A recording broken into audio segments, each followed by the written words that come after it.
merupakan salah satu bagian dari struktur bangunan ya yang sangat penting ya, dan terkait dengan pondasi ini tentunya bukan hal yang baru ya bagi Anda.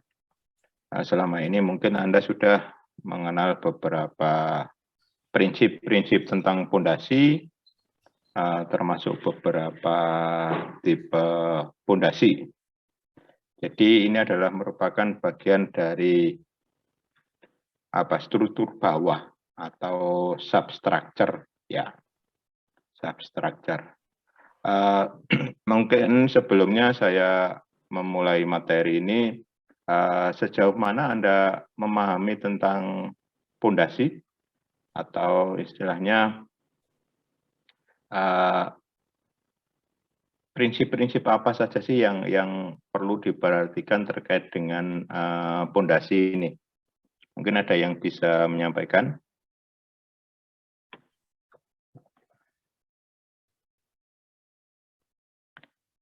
Halo? Perhitungannya, Pak. Perhitungan pondasi. Kalau perhitungan berarti terkait dengan kekuatan. Selama ini yang Anda pelajari sampai perhitungan? Iya, kami tetapkan di mata kuliah analisa struktur. Analisa struktur ya. Jadi berarti berkaitan dengan perhitungan beban ya? Iya, Pak. Oke. Ya, itu salah satu hal yang cukup penting. Ya. Namun yang akan kita pelajari ini memang kita tidak sampai ke perhitungan, dalam artian secara prinsip-prinsip sistem struktur akan kita pelajari juga beberapa tipe pondasi. Selama ini yang Anda pernah kenal ada berapa tipe pondasi atau jenis-jenis pondasi apa saja? Pondasi batu kali, pondasi ya. Pondasi batu kali, terus pondasi tapak. Ada yang lain? Pondasi set pile. Itu masuk pondasi apa? Enggak ya, Pak? Set pile. Oke, ada yang lain mungkin? Ya, jadi beberapa tipe pondasi memang banyak kita kenal, namun pada prinsipnya kita mengenal ada pondasi dangkal, ya. Jadi dari tingkat kedalamannya ada pondasi dalam, ya. Memang menyesuaikan dengan kebutuhan tentunya dari pondasi ini terhadap bangunan ya. Ada juga pondasi-pondasi khusus ya yang dirancang secara khusus, misalnya untuk permukaan tanah rawa, misalnya untuk permukaan tanah gambut misalnya, atau untuk pondasi-pondasi yang berada di permukaan air, misalnya pondasi apung dan lain sebagainya. Ada juga pondasi yang terkait dengan kondisi seismik ya, misalnya pondasi yang berkaitan dengan gempa, yaitu ada juga pondasi khusus yang dirancang untuk menahan gempa. Namun sebelumnya yang akan kita bahas di sini terkait dengan pondasi adalah yang pertama, saya refresh kembali terkait dengan fungsi pondasi. Ya, jadi secara prinsip fungsi-fungsi pondasi itu apa aja. Yang kedua berkaitan dengan konsep perencanaannya. Ya, dalam merencanakan pondasi itu kira-kira hal-hal apa yang perlu kita perhatikan. Terus yang ketiga, kita akan fokus ya untuk pondasi bangunan rumah tinggal 1 sampai 2 lantai. Ini yang akan kita bahas secara lebih dalam. Yang ketiga, desain pondasi, ya, dan yang terakhir detail pondasi. Karena di Tekbang 2 ini nanti kita berbicara sampai detail ya, bagaimana pondasi itu digambar ya, bagaimana pondasi itu direncanakan ya dan dilaksanakan. Baik, terkait dengan fungsi pondasi ya. Jadi pondasi ini merupakan komponen atau struktur yang paling bawah dari sebuah bangunan. Ya. Jadi kalau dari struktur bangunan secara garis besar kita mengenal 3 bagian. Ada struktur bawah, ada struktur tengah, ada struktur atas. Kalau struktur bawah substructure, jadi bagian bawah bangunan ya. Dan yang mudah kita lihat adalah bahwa dia berada di bawah permukaan lantai atau permukaan tanah ya. Terus ada struktur tengah ya, mulai dari lantai, dinding ya sampai ke balok ya. Terus kalau untuk 2 lantai juga ada plat lantai ya, lantai 1, lantai 2 ya. Dan yang terakhir ada struktur atas. Kalau struktur atas itu mulai dari ring bal sampai di struktur atap ya, baik rangka atap maupun kuda-kuda atap ya, terus sampai ke penutup atap ya.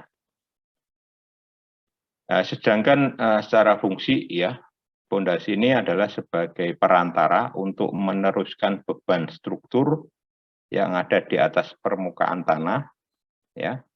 Jadi beban ya, ini kuncinya adalah beban struktur. Beban struktur itu beban dari struktur bangunan itu sendiri ya, yang ada di atas permukaan tanah dan gaya-gaya lain yang bekerja ke tanah pendukung bangunan tersebut.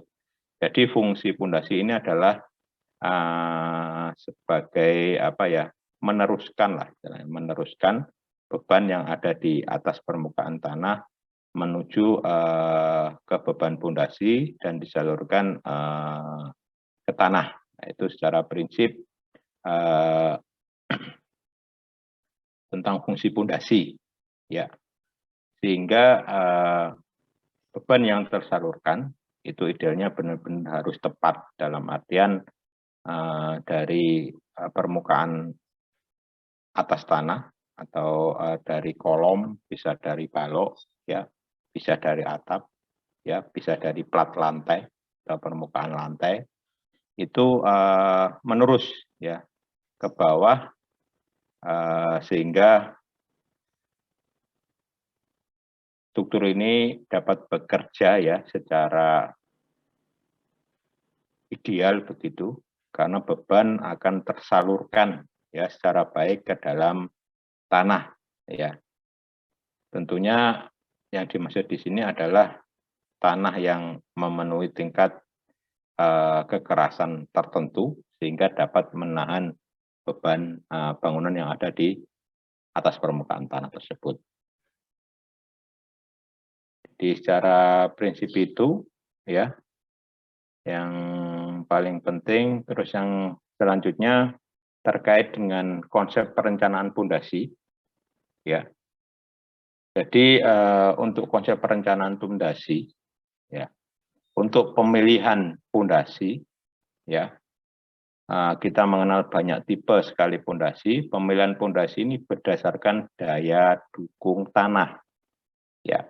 Jadi permukaan tanah yang mempunyai kekuatan daya dukung itu kekuatan ya.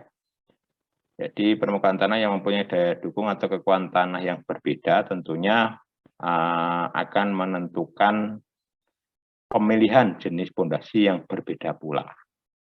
Nah, sekarang kira-kira bagaimana sih caranya kita bisa mengetahui nilai atau besarnya daya dukung tanah? Bagaimana caranya kira-kira? Halo? Uji sondir, Pak. Halo, kenapa? Kita uji sondir. atau Kita uji sondir, ya itu salah satunya. Jadi ada beberapa cara sebenarnya ya, mulai cara yang konvensional sampai cara yang modern, gitu ya. Kalau cara yang konvensional, ya misalnya untuk bangunan rumah 1 sampai 2 lantai, itu kadang pelaksana di lapangan itu tidak melakukan uji kekuatan tanah, misalnya dengan soil test namanya, uji kekuatan tanah atau soil test itu bisa sondir, bisa boring. Jadi kalau sondir itu dengan menggunakan alat sondir, ya. Kalau boring adalah dengan melakukan pengeboran dengan melihat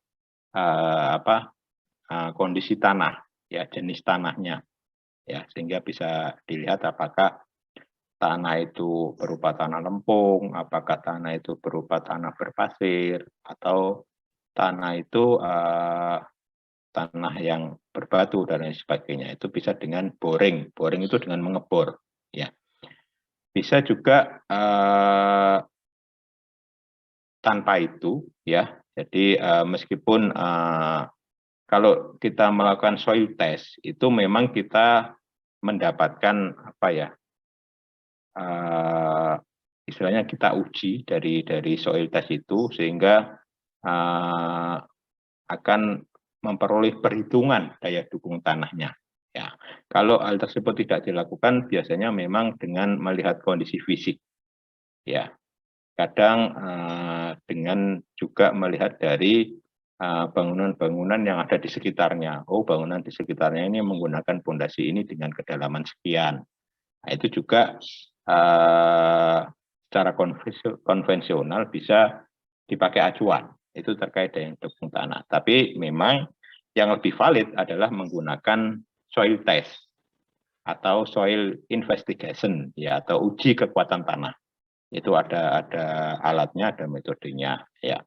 Tapi memang itu kadang membutuhkan biaya pasti, ya. Jadi biasanya kalau sounding atau boring atau biasanya disebut satu paket, ya, satu paket soil test itu biasanya terdiri dari 2 sondir, 1 boring. Jadi hasil dari sondir atau boring itu nanti akan diambil juga sampel tanahnya untuk dibawa ke lab untuk bisa mengukur jenis tanahnya dan kekuatannya. Jadi itu yang paling ideal memang. Tapi biasanya untuk satu paket biayanya bisa 2,5 sampai 3 juta itu biasanya. Tapi kalau untuk masyarakat umum, untuk pekerjaan-pekerjaan rumah individu memang kadang jarang dilakukan. Kecuali kalau memang lahan atau permukaan tanahnya itu sangat labil, itu perlu dilakukan saya pikir sehingga apa pengukuran atau soil test ini agar dapat meyakinkan ya dari perencana pondasi itu untuk menentukan pondasi apa yang cocok untuk dan kuat tentunya untuk bisa diterapkan seperti itu. Di sini bila tanah keras terletak pada permukaan tanah atau 2 sampai 3 meter di bawah permukaan tanah, maka jenis pondasi ini adalah pondasi dangkal. Ini terkait dengan tipe pondasi, ya. Jadi kalau pondasi dangkal, ya, itu atau disebut pondasi dangkal jika pondasi tersebut, ya, paling dalam itu 3 meter di bawah permukaan tanah. Ya. Jadi ini biasanya untuk tipe-tipe pondasi strospel biasanya. Strospel itu biasanya yang dibor gitu, ya, menggunakan bor pile, ya. Itu sampai kedalaman bisa 3 meter, ya. Ini biasanya dikomunikasi dengan pondasi foot pile atau istilahnya foot plat begitu ya. Nanti ada gambarnya. Jadi ini masuk dalam kategori pondasi dangkal. Jadi di sini ada pondasi lajur. Pondasi lajur itu biasanya sejenis pondasi batu kali begitu. Ada pondasi telapak. Pondasi telapak itu sama dengan foot plat ya, atau orang Jawa biasanya menyebut pondasi cakar ayam begitu. Atau pondasi stros. Kalau pondasi stros itu dengan melakukan pengeboran atau boring ya, dengan memasukkan tulangan besi, habis itu dicor. Ini dengan pondasi stros ya. Selanjutnya, bila tanah keras terletak pada kedalaman sekitar 10 meter atau lebih di bawah permukaan tanah, maka jenis pondasinya adalah pondasi dalam ya. Bisa menggunakan pondasi tiang mini pile. Pondasi tiang mini pile ini pondasi macam pondasi batu bumi ya, tapi berbentuk mini ya. Biasanya diameternya atau kotak ya, biasanya ada yang 20-20, ada yang 25-25, ya, ada yang 30-30, kotak persegi begitu ya, dan dalam bentuk batangan-batangan begitu. Anda mungkin pernah lihat diangkut di trailer atau truk gitu yang ada di jalan itu kayak semacam itu ya. Jadi tiang-tiang beton itu ya. Ada juga pondasi sumuran, ini hampir sama dengan pondasi stros ya, atau bore pile. Kalau stros itu biasanya alat pengebornya itu secara manual begitu dengan tenaga manusia, tapi kalau pondasi bore pile yang di atas 10 meter ini menggunakan bor mesin biasanya. Ada juga pondasi yang kedalaman di atas 20 meter ya. Ini biasanya menggunakan pondasi tiang pancang ya, atau juga bisa menggunakan pondasi bore pile ya. Jadi ini termasuk pondasi dalam ya. Jadi dengan kedalaman lebih dari 20 meter ini juga bisa kita lihat paku bumi itu ya, yang berbentuk seperti pensil bulat begitu ya, dengan diameter biasanya 50 cm ya, dengan panjang biasanya satu batang itu bisa 10 sampai 12 meter ya. Oke, itu tipe-tipe pondasinya. Jadi untuk bangunan 2 lantai ini kita akan membahas ya, termasuk pondasi yang masih dangkal ya, yang sering dipakai ya, itu pondasi foot plat atau telapak atau cakar ayam, dan kombinasi dengan pondasi stros itu yang biasanya dipakai untuk bangunan rumah tinggal 2 lantai. Sedangkan untuk konsep perencanaan pondasi ya, yang penting adalah yang pertama, kedalaman harus memadai untuk menghindarkan pergerakan tanah lateral dari bawah pondasi, khususnya pondasi telapak dan pondasi rakit ya. Nanti ada gambarnya. Di kedalaman ya, kedalaman sebuah pondasi itu harus dipertimbangkan ya. Pertanyaan saya, apakah boleh kita merencanakan pondasi yang terletak di atas tanah, nempel begitu? Boleh nggak? Tidak boleh. Nggak boleh, Pak. Tidak. Nggak bisa, boleh. Pak. Alasan bisa? Nggak bisa. Alasannya apa? Karena pondasi harus berada di bawah tanah. Kalau pondasi umpak misalnya, boleh nggak?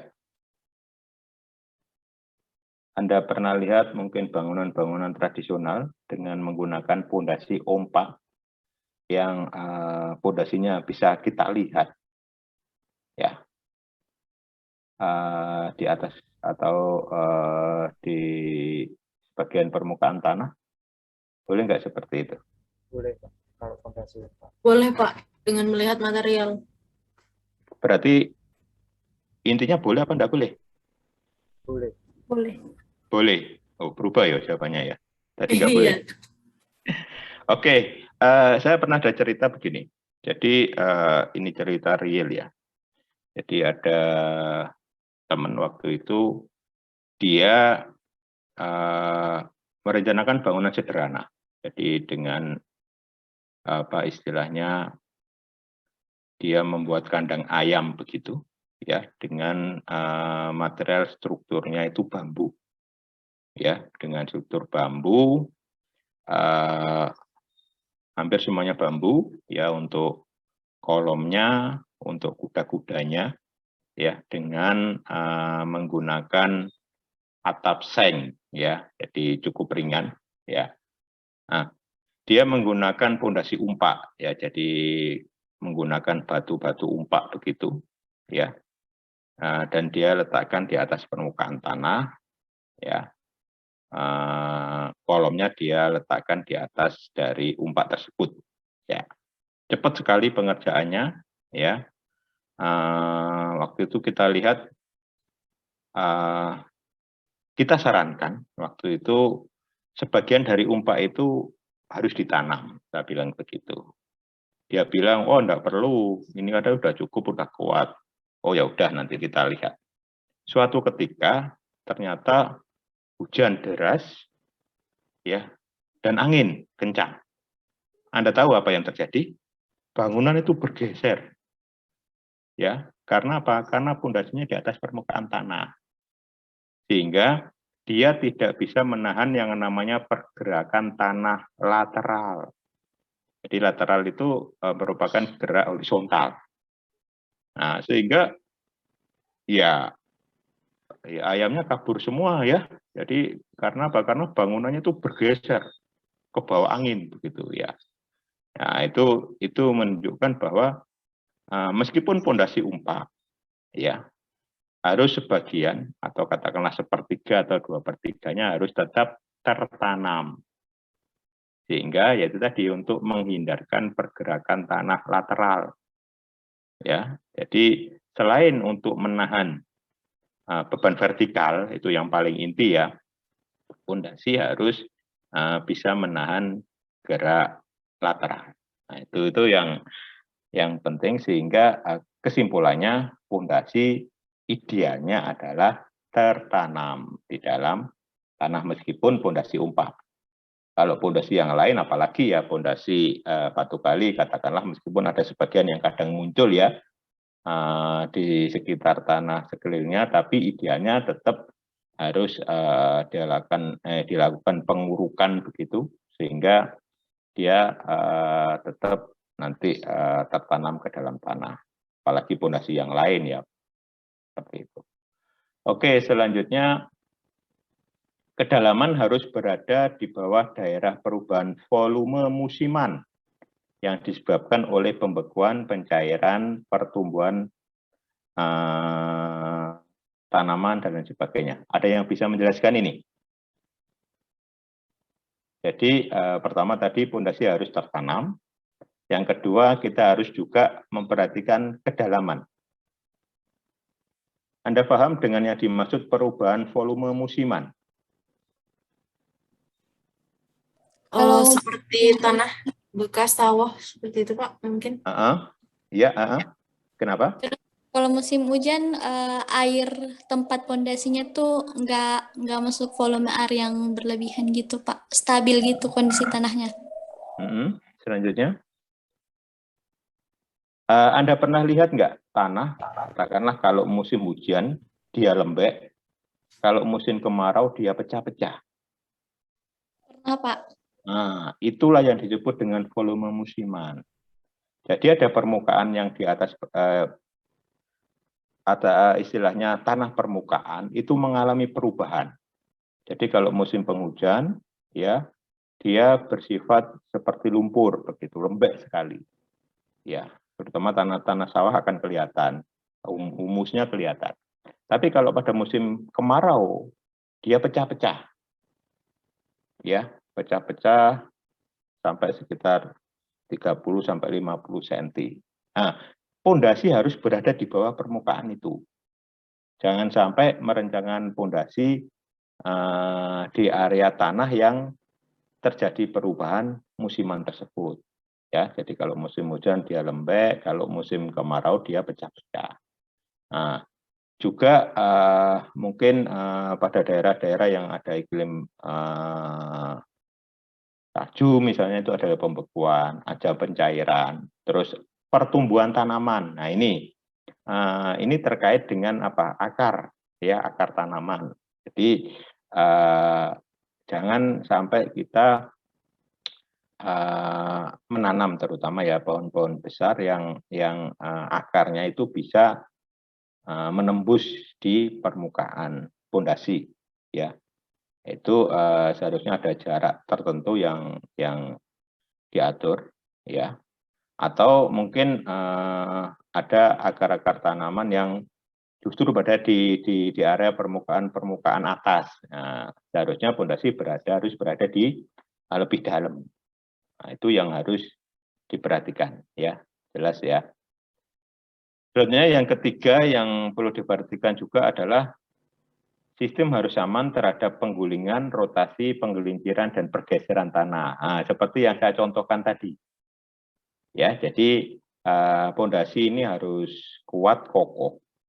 Dan yang terpenting untuk menghindari penggulingan, ya. Kalau penggulingan itu terjadi, ya, biasanya tingkat kedalaman pondasi kurang. Misalnya begini.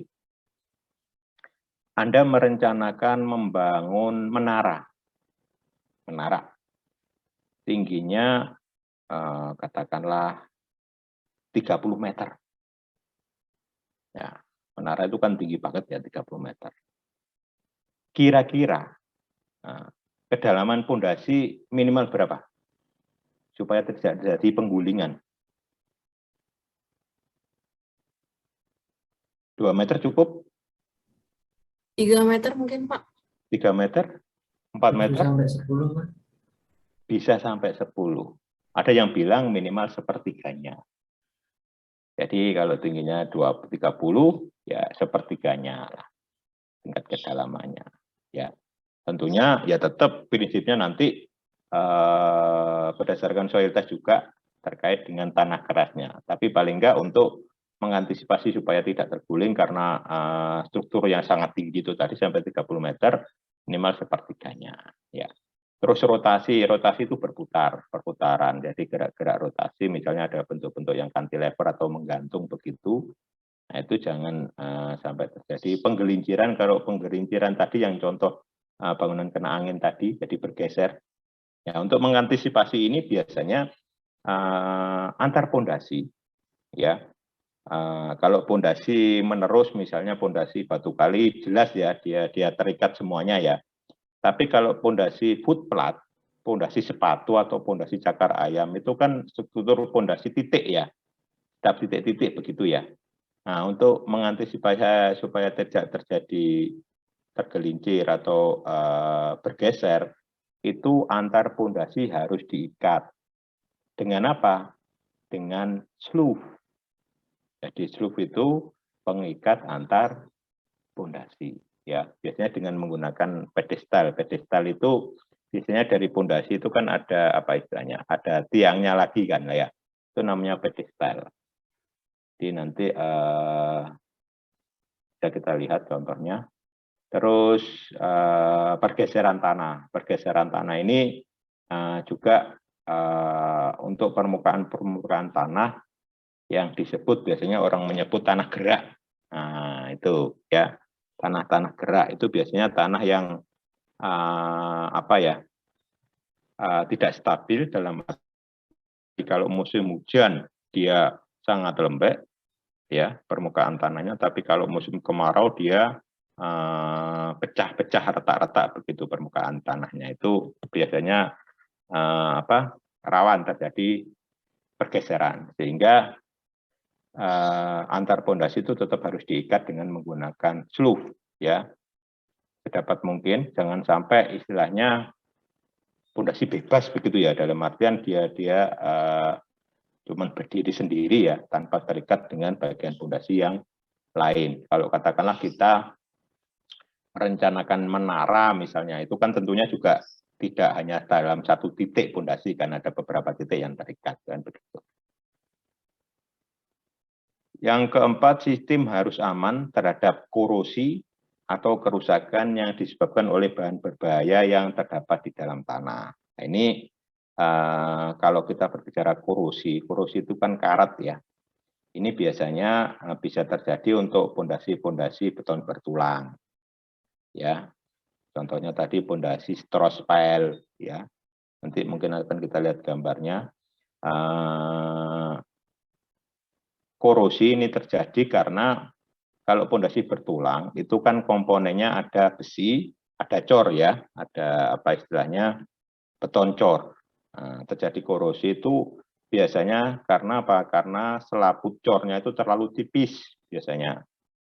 Ya, terus yang kedua kualitas cornya kurang baik sehingga dia tidak kedap air. Nah, sehingga air bisa masuk ke permukaan betonnya, itu bisa menyebabkan korosi ya, terutama juga untuk fondasi-fondasi yang berada di dekat sumber air asin, misalnya di dekat pantai dan lain sebagainya, yang intrusi air lautnya cukup tinggi ya.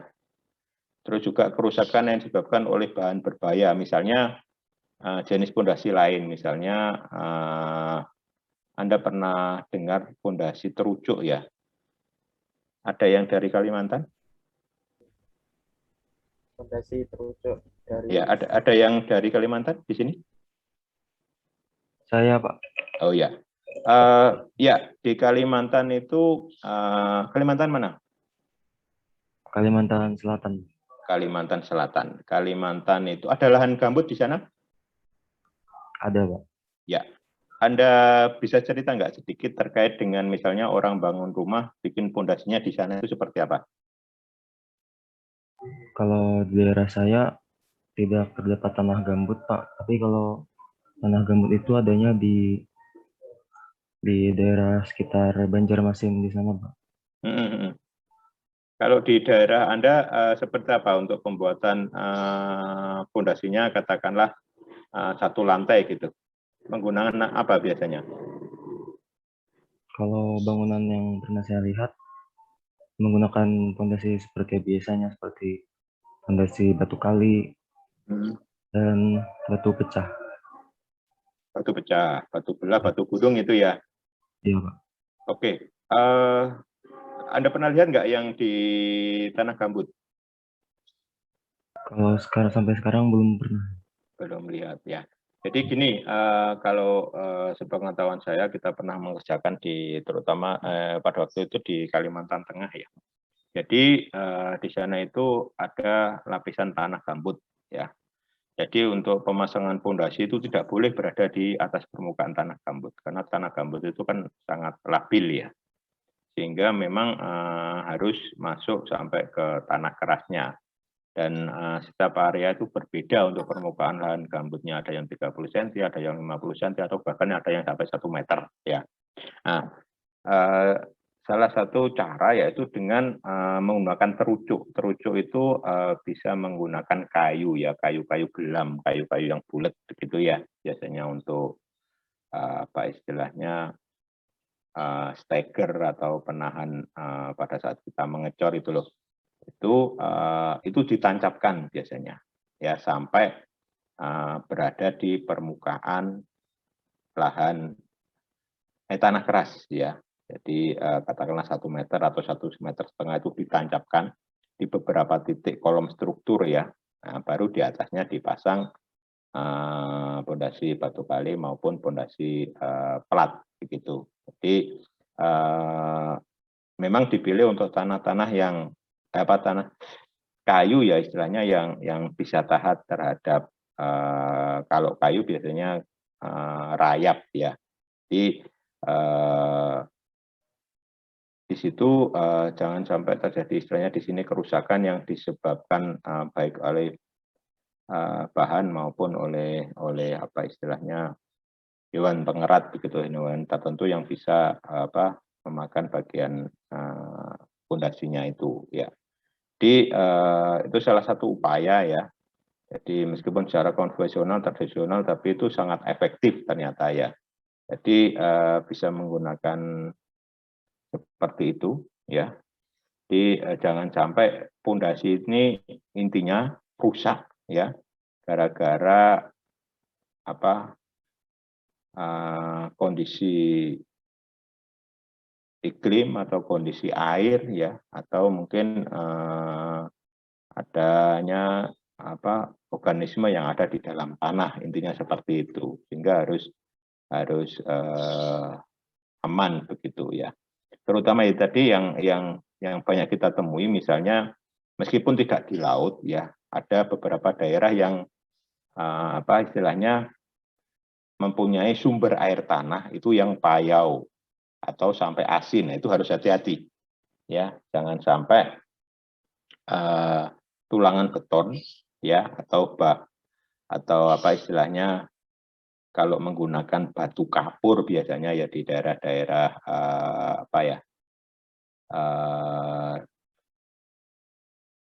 daerah mana itu, daerah Bojonegoro, Lamongan, Tuban, itu kan banyak yang menggunakan batu kapur ya, batu kumbung itu ya. Itu juga harus aman terhadap pengaruh air ya, terutama air asin ya. Nah, itu harus diperhatikan sehingga korosif terhadap material pondasi itu bisa dihindari.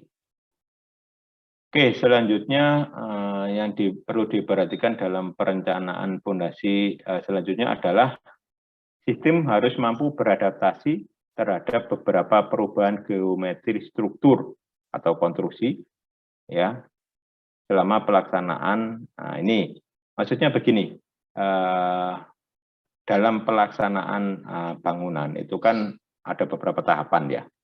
Yang pertama penggalian pondasi, terus pemasangan pondasi, terus pemasangan slope, pemasangan kolom, dan seterusnya. Itu jangan sampai pada saat pemasangan itu ya terjadi gerakan-gerakan yang mempengaruhi perubahan dari struktur pondasi. Ya, misalnya ada getaran, ada guncangan, dan lain sebagainya. Sehingga itu harus diperhatikan. Misalnya kolomnya ditarik-tarik dan lain sebagainya, itu tidak boleh ya. Sehingga struktur pondasinya itu akan berubah ya, atau bergeser. Nah, kalau letak pondasinya sudah bergeser ya tentunya nantinya tidak akan secara geometri simetris lagi terhadap tumpuan kolom seperti itu. Jadi perlu diperhatikan juga. Metode pemasangan harus seekonomis mungkin. Nah, ini salah satu prinsip yang harus dipenuhi adalah efisien atau ekonomis. Banyak nanti tipe pondasi yang bisa kita pilih, tapi kita harus memilih yang ekonomis. Misalnya begini, Anda merencanakan bangunan 2 lantai, ya, dengan struktur pondasi batu kali, boleh nggak? Full batu kali. Halo? Halo? Ya, Jadi Pak. Anda merencanakan bangunan rumah tinggal 2 lantai dengan struktur pondasi batu kali, kuat nggak? Kuat, Pak. Kuat, Kuat. Tapi tidak kuat. Ya. ekonomis. Kuat, Pak. Dengan pondasi footplat kuat nggak? Kuat, Pak. Kalau fondasi Kuat, kalau Nah, Kuat, Pak. dengan Kuat, Pak. pondasi stros kuat nggak? kuat, Pak. Ya, semuanya kuat ya. Pertanyaannya mana yang lebih ekonomis? fondasi telapak. Kenapa? Karena jika sudah ada fondasi telapak, kan fondasi telapak modelnya fondasi setempat. Jadi tidak memakan material yang banyak. Oke. Kalau menggunakan pondasi full, misalnya di daerah situ banyak sekali batu kali. Ya.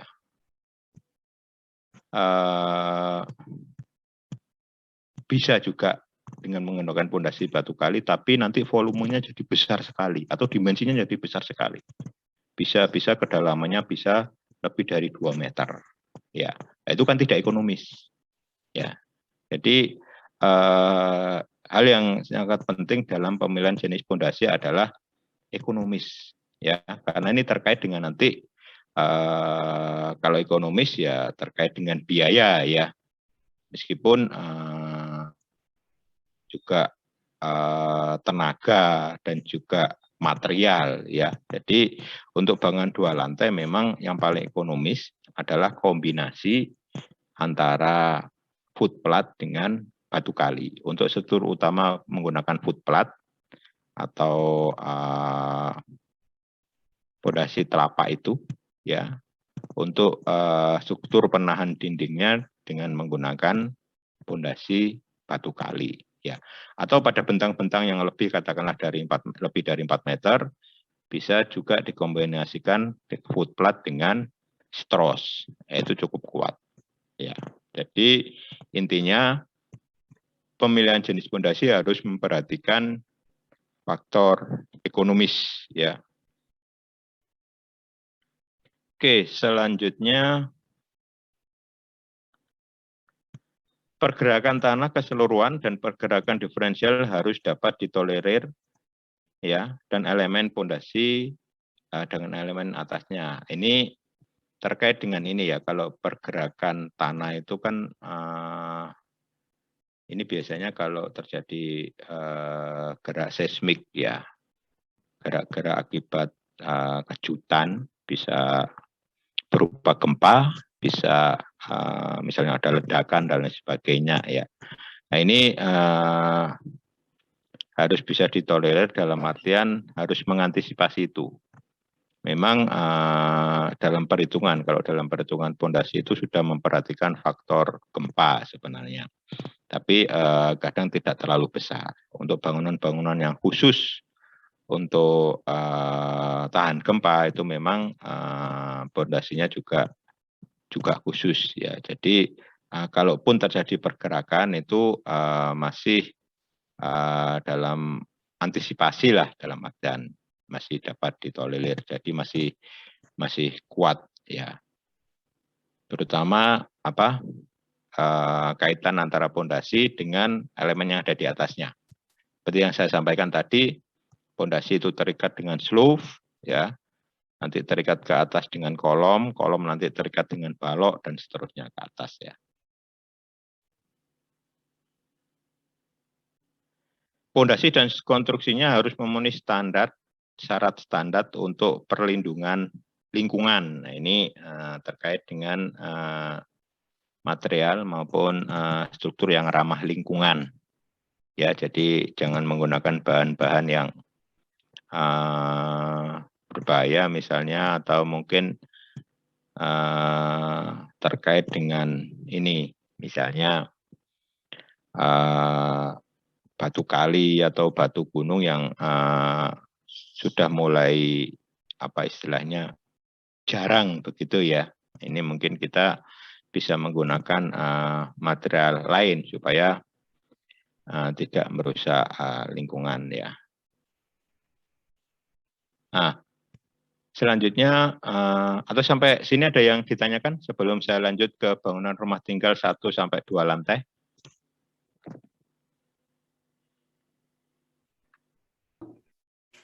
Saya Pak. Ya, silakan. Izin bertanya Pak, kalau untuk di daerah pesisir seperti di pantai itu, untuk pondasinya kan menurut yang sering saya lihat kan Pak ya, itu berada di atas, bukan pondasi tanah, mungkin tertanam mungkin beberapa persen saja. Nah itu sebenarnya kalau diusahakan bisa apa enggak Pak ya untuk pondasi tanam kalau di daerah pesisir? Di pesisir lantai kasusnya gimana? Untuk bangunan-bangunan di pesisir pantai itu kan saya sering melihatnya mereka memakai pondasi itu di atas tanah, mungkin ada beberapa persen yang tertanam mungkin seperti itu Pak. Tapi jika diusahakan lebih lagi, apa bisa Pak ya memakai pondasi yang ditanam di bawah tanah seperti rumah-rumah seperti biasa? Kalau di pesisir pantai itu yang Anda amati jenis tanahnya seperti apa? Berpasir atau tanah-tanah ini, tanah-tanah justru lembek atau lempung gitu? Berpasir. Berpasir, itu masalahnya sebenarnya. Jadi kalau kita melakukan penggalian tanah berpasir, itu kan susah dalam artian biasanya rawan longsor ya. Jadi pada saat kita menggali itu kan baru sedikit kedalamannya kan sudah longsor ya. Sehingga memang yang paling efisien kalau menurut saya menggunakan fondasi footplat ya. Kalau fondasi footplat itu relatif dangkal.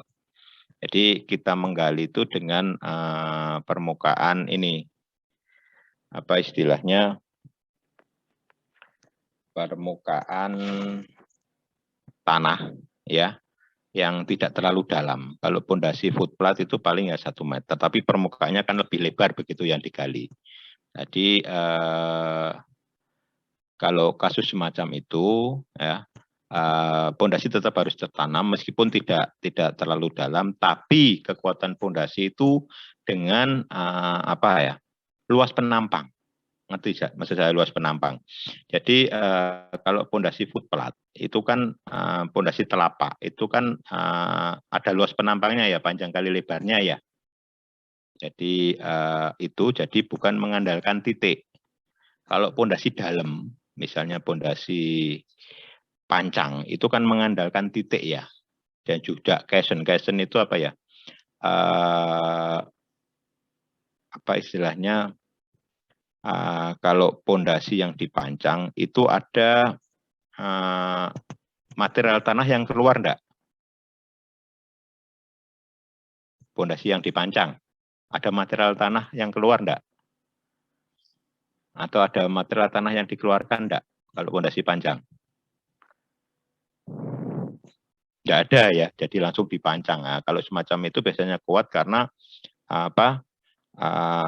Pondasi itu sudah apa ya, mengisi di bagian tanah itu, jadi tidak ada tanah yang keluar. Kalau ada tanah yang keluar, biasanya kurang kuat ya, kecuali kalau nanti sistem pengocorannya lebih baik seperti itu. Jadi menjawab kasus yang Anda sampaikan tadi. Jadi tidak ada masalah. Jadi meskipun apa permukaan apa istilahnya tadi tidak terlalu dalam, ya. Jadi ada bagian yang kelihatan mungkin, ya. Tapi yang terpenting di situ adalah antar pondasi tetap terikat. Biasanya untuk material strukturnya pakai apa? Biasanya sih kayu, Pak. Tapi kayu. Kan setelah berkembang teknologi ada beberapa yang mungkin beton. Iya. Ya. Nah, kalau untuk material kayu sebenarnya tidak begitu masalah ya, karena termasuk material ringan ya. Kalau menggunakan beton, ya yang paling ideal adalah dengan menggunakan footplat ya. Karena untuk daerah-daerah berpasir itu biasanya itu dia ada kendala pada saat mau ngebor, tapi dia kan rawan longsor gitu loh yang dibor itu. Seperti itu. Seperti itu ya. Iya, baik Pak, terima kasih. Oke, ya ada yang lain? Saya Pak, izin tanya. Ya, silakan. Itu kan kalau misalnya mau bangun bikin pondasi kan kondisi tanahnya harus stabil gitu kan ya Pak. Terus kalau misalnya ada orang yang mau bangun rumah di kayak rawa-rawa, jadi kayak basah gitu, apa itu harus harus digali dulu sampai tanahnya stabil gitu atau gimana Pak? Jadi gini, intinya pondasi itu harus mencapai tanah keras, intinya begitu. Ya, makanya tadi saya sampaikan kalau katakanlah misalnya begini, yang paling mudah ya, Anda membangun di tanah bekas sawah. Nah, di sawah itu ada lapisan humusnya enggak? Halo? Di sawah itu ada lapisan humusnya enggak? Tanah humus. Pasti ada. Ya, 20-30 cm itu harus dikeruk. Ya. Nah, dari pengerukan itu baru diisi oleh material yang non humus. Caranya begitu. Nah, untuk pondasi sendiri misalnya kita menggunakan sistem galian, ya, galian itu harus mencapai permukaan tanah keras. Itu prinsipnya. Ya, jadi jangan sampai kita memasang pondasi tapi bagian tanahnya itu lembek. Yang terjadi apa? Yang terjadi pasti akan terjadi penurunan jika pondasi itu menerima beban di atasnya. Nah, kalau katakanlah kalau tanah rawa gimana, Pak? Nah, kalau tanah rawa semacam itu, ya tentunya kalau menggunakan wood plat kan susah. Nah, biasanya yang paling efektif menggunakan pancang untuk tanah-tanah rawa, tanah-tanah delta lah istilahnya, bekas laut dulunya atau bekas tambak dan lain sebagainya. Itu menggunakan pancang, di mana pondasi itu harus dipancang sampai ke mencapai permukaan tanah keras. Intinya begitu, ya. Nah, dan memang kalau kita membangun pada permukaan tanah yang tidak ideal seperti itu, ya tentunya biaya pondasi akan sangat besar, ya. Atau bahkan kita menggunakan full plat. Full plat itu ya diplat secara keseluruhan. Kalau foot plat itu kan titik-titik ya, tapi kalau full plat itu bisa jadi di daerah rawa itu harus diplat secara keseluruhan. Supaya apa? Supaya benar-benar kuat dan stabil. Kalau terjadi penurunan, ya terjadi penurunan secara bersama-sama nggak masalah. Yang menjadi masalah biasanya antara satu titik dengan titik pondasi yang lainnya terjadi penurunannya nggak sama.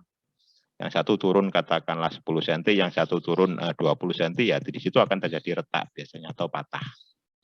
Jadi seperti itu. Gimana? Oke, Pak. Makasih. Paham ya?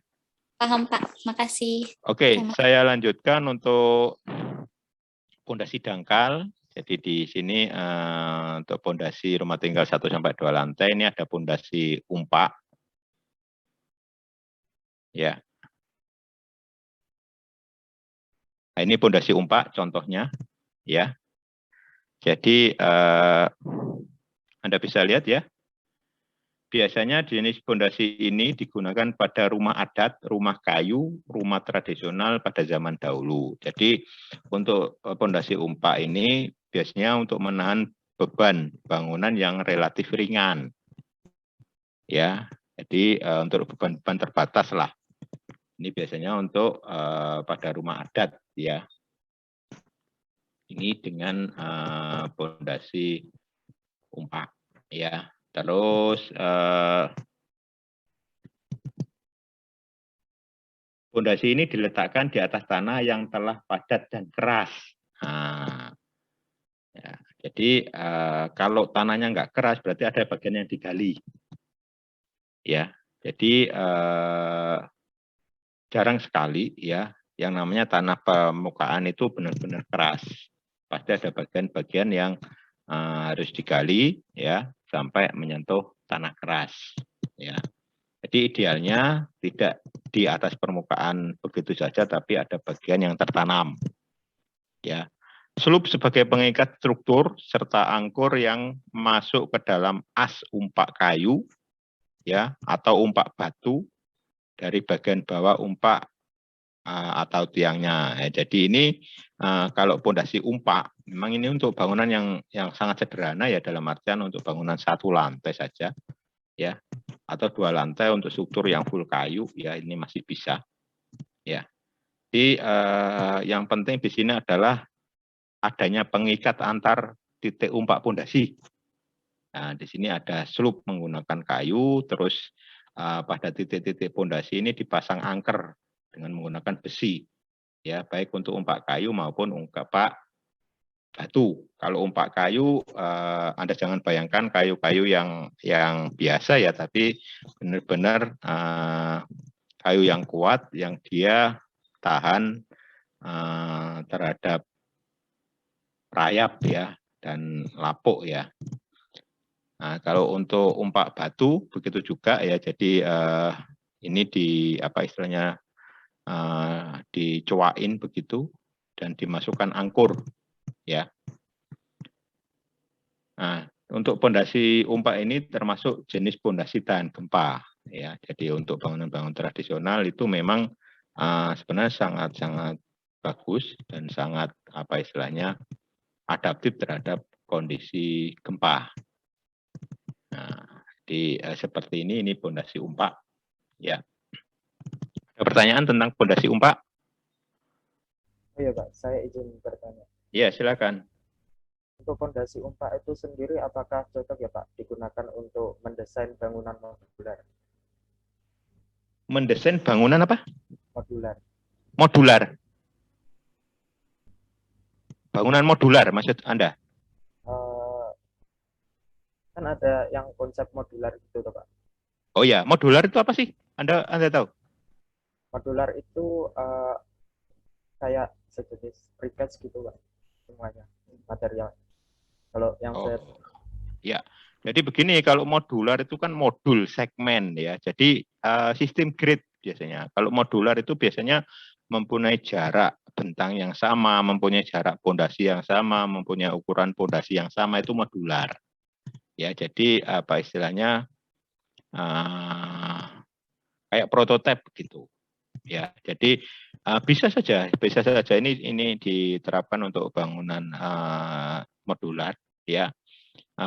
Justru saya pikir cukup ideal ya, karena bangunan modular itu salah satu kelebihannya dengan bola grid yang sama ya, itu penyaluran pembebannya lebih mudah untuk mencapai apa istilahnya stabil, karena beban akan terbagi merata.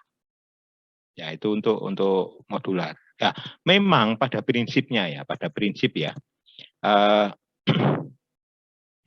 untuk perencanaan struktur ya, itu yang paling ideal itu memang modular atau grid.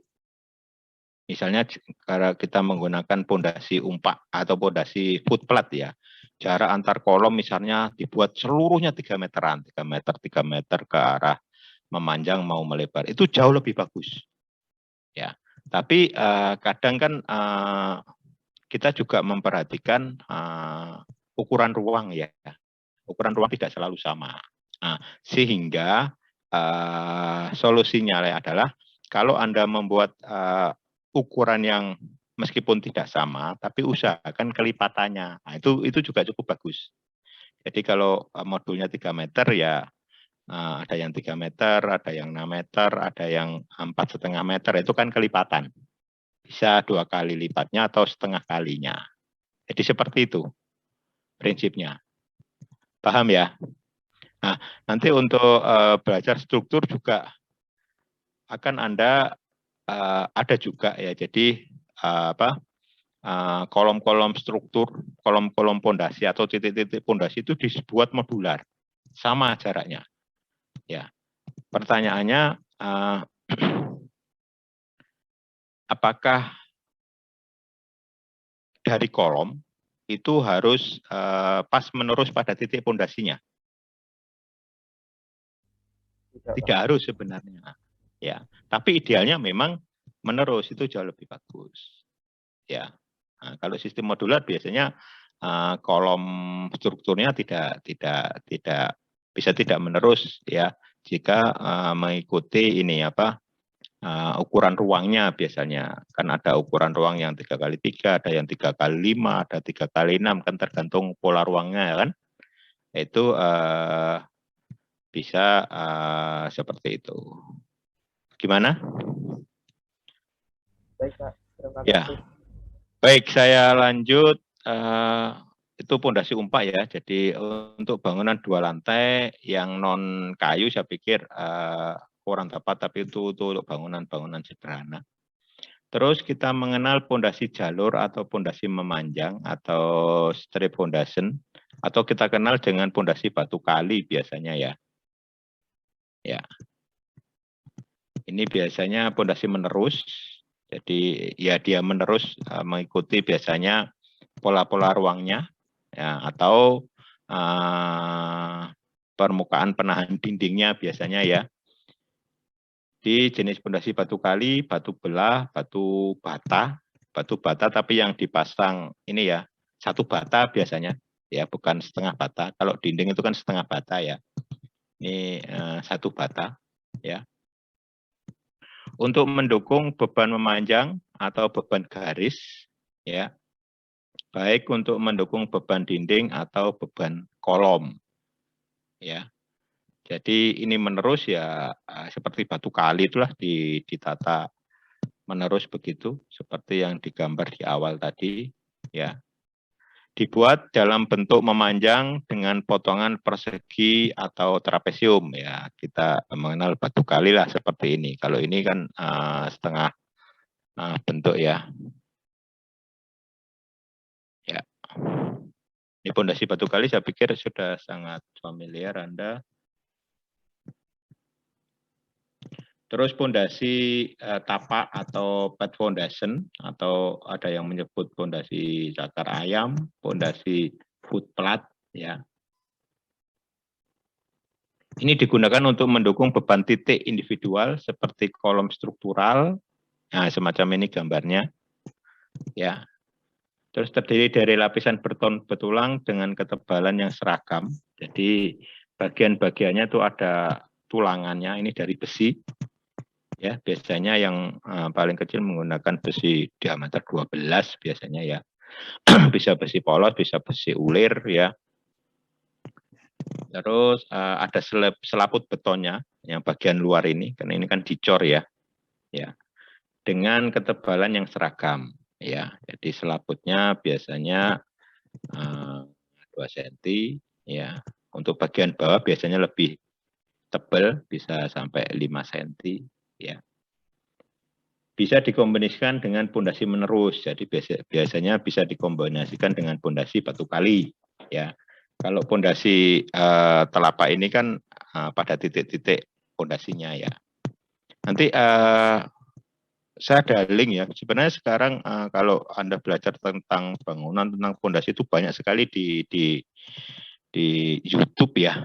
Itu nanti saya kemarin ada nemu beberapa animasi di YouTube yang cukup bagus dan mudah lah dipahami. Nanti kita share. Terus selanjutnya pondasi tikar atau rough foundation, ya. Nah ini, jadi digunakan untuk menyebarkan beban dari struktur atas area yang luas, biasanya dibuat untuk seluruh area struktur. Jadi ini hampir seperti pondasi footplat begitu, ya, atau full plat maksud saya, ya. Pondasi rough ini biasanya terdiri dari plat beton bertulang yang membentang pada luasan yang ditentukan. Jadi ini full, ya, ya, antar pondasi ini tersambung, ya. Kalau yang tapak tadi kan pada titik-titik, ya, setempat. Kalau ini menyambung, ya. Jadi ini seperti pondasi batu kali menerus begitu, namun ini dari beton. Ya, bedanya itu, ya. Nah, tentunya material dan biaya jauh lebih besar ini biasanya. Biasanya untuk diterapkan pada tanah-tanah kan yang relatif labil, ya.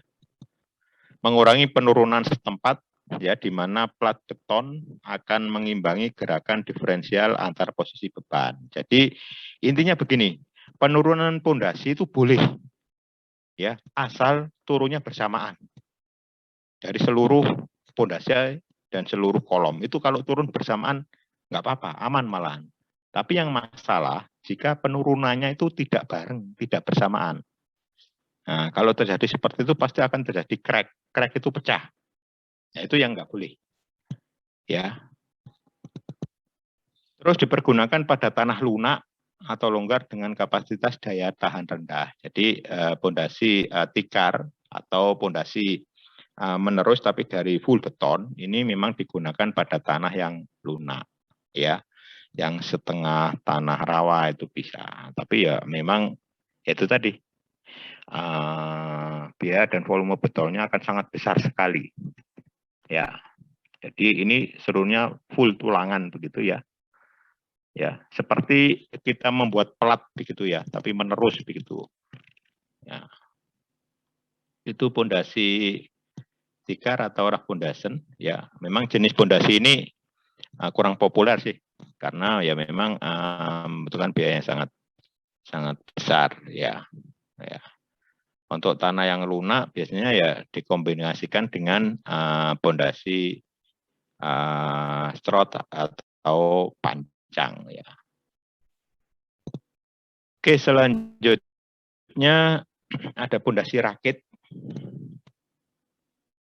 Ya, pondasi rakit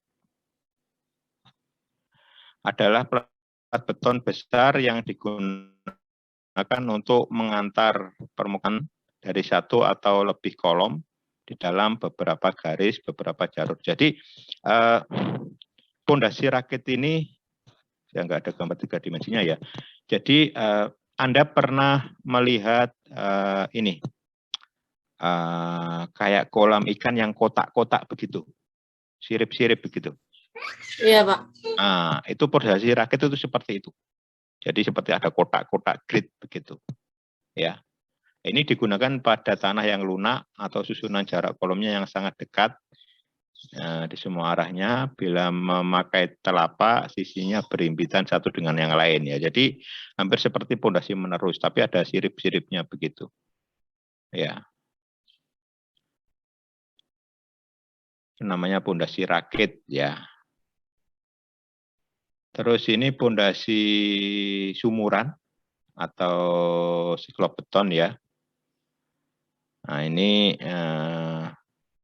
jadi bentuk seperti sumuran, menggunakan beton berdiameter 60-80 cm, jadi cukup besar ya, dengan kedalaman yang relatif dangkal ya 1-2 meter. Tapi dia mengandalkan diameternya. 80 cm itu besar sekali. Ya.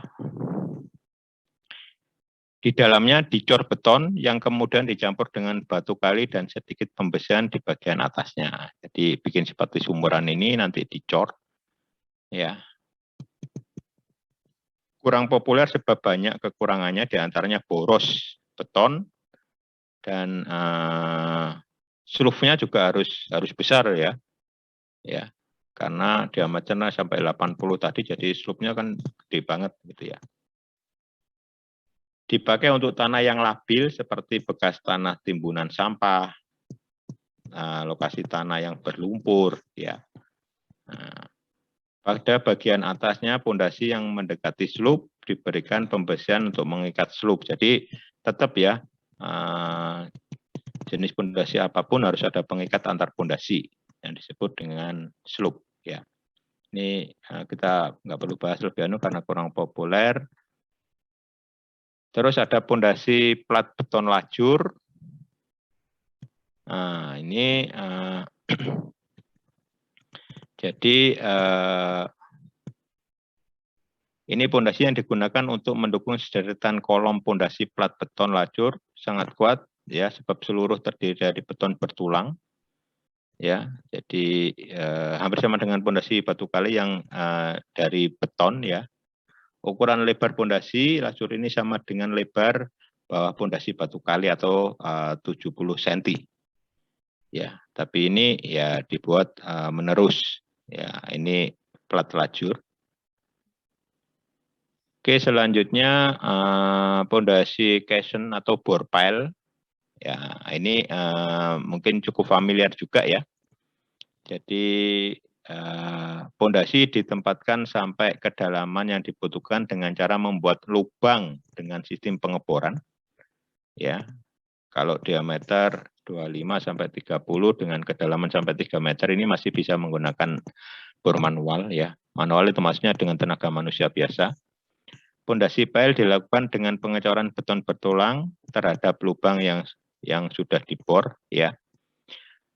Terus fungsional pondasi ini juga hampir sama ya dengan pondasi pile yang mana berfungsi untuk menahan beban struktur, untuk melawan gaya angkat dan juga membantu struktur dalam melawan kekuatan gaya lateral dan gulingan. Ya, jadi ini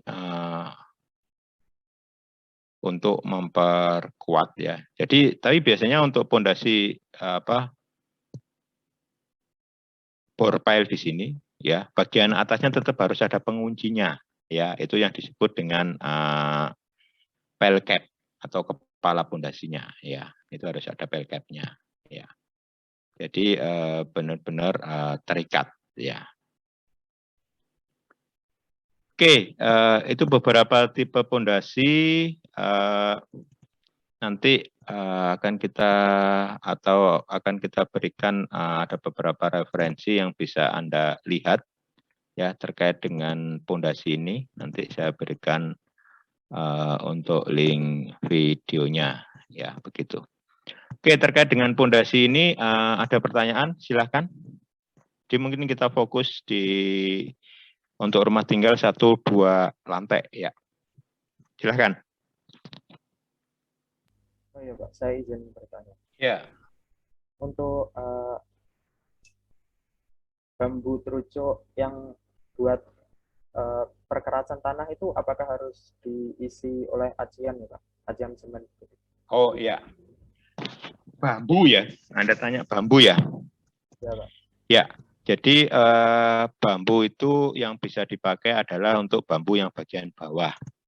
Ya, kalau orang Jawa itu menyebutnya apa? Kalau di tempatmu apa? Untuk bambu bagian bawah itu? Bongkotan itu ya? Itu bagian bawah. Nah, itu kan sangat keras ya. Jadi untuk terucuk bambu itu tidak perlu ya, tidak perlu dilubangi bambunya terus diisi menurut Anda ya. Itu tidak, tapi harus dipilih bambu yang benar-benar yang bagian bawah batang.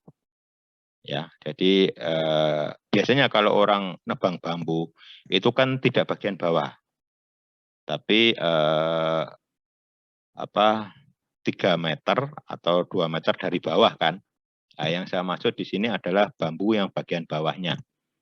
Yang sampai di permukaan tanahnya itu loh, dari tanaman bambu. Itu yang dimaksud. Nah, kalau seperti itu tidak usah. Jadi langsung ditancapkan. Tapi begini, untuk menancapkan bambu kalau 1-2 meter mungkin dengan tenaga manusia mungkin masih bisa ya. Tapi kalau untuk tanah yang sangat keras itu memang sangat susah juga ya. Biasanya bisa menggunakan mesin ya penancap itu, atau bisa dengan menggunakan eskavator biasanya. Kalau kita biasanya di lapangan menggunakan eskavator itu cepat sekali ya. Nah itu seperti itu. Jadi kalau untuk terucuk yang penting kalau menggunakan bambu ya, pilih bambu yang bagian bawah dan tentunya bambu yang berumur tua ya. Itu yang sangat penting. Kalau menggunakan kayu, misalnya kayu gelam atau kayu bolken gitu yang bulat-bulat gitu, ya itu aja juga melihat mencari yang sudah berumur tua begitu. Oke, ada yang lain? Baik Pak, terima kasih. Ya. Oke, kalau belum ada kita sudah jam 3 ya. Kita bahas sebentar ya dari pertanyaan yang Anda ajukan kemarin. Ini saya stop share-nya sebentar.